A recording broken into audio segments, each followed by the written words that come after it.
السلام علیکم dear viewers, سامعین اور ناظرین، السلام علیکم۔ عید کا خوبصورت موقع نزدیک ہے، تو عید کے اس پرسعید موقع پر میں چند باتیں آپ سے کرنا چاہتا ہوں۔ عید کا معنی ہے خوشی کا دن، مسرت و شادمانی کا دن، بار بار لوٹ کر آنے کا دن۔ فطر کا معنی ہے روزہ کھولنا۔ عید کا تہوار اسلامی تہواروں میں سے خوبصورت تہوار ہے جو مسلمانوں کو انعام میں ملا ہے، جسے سب مسلمان بڑے خوبصورت انداز میں سیلیبریٹ کرتے ہیں۔ عید الفطر اخوت و بھائی چارے کی عمدہ مثال ہے۔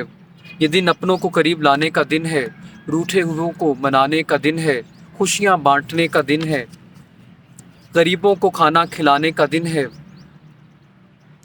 مفلسوں اور بے یار و مددگار کو کپڑے پہنانے کا دن ہے، چھوٹے بچوں کو عیدی دینے کا دن ہے، رشتہ داروں سے حسن سلوک کا دن ہے،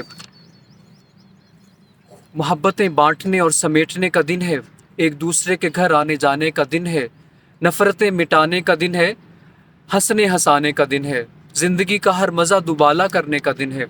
اسی موقع کی مناسبت سے چند اشعار ہیں۔ عید کا دن ہے گلے آج تو مل لے ظالم، رسم دنیا بھی ہے، موقع بھی ہے، دستور بھی ہے، تجھ کو میری نہ مجھے تیری خبر جائے گی، عید اب کے بھی دبے پاؤں گزر جائے گی، ہم نے تجھے دیکھا نہیں کیا عید منائیں، جس نے تجھے دیکھا ہو اسے عید مبارک۔ تو جس کو میری ویڈیو پسند آئے وہ میرا ویڈیو چینل ہے ادب کی چاشنی، اس کو ضرور سبسکرائب کریں تاکہ آپ کو نیکسٹ ویڈیوز مل سکیں۔ اللہ حافظ۔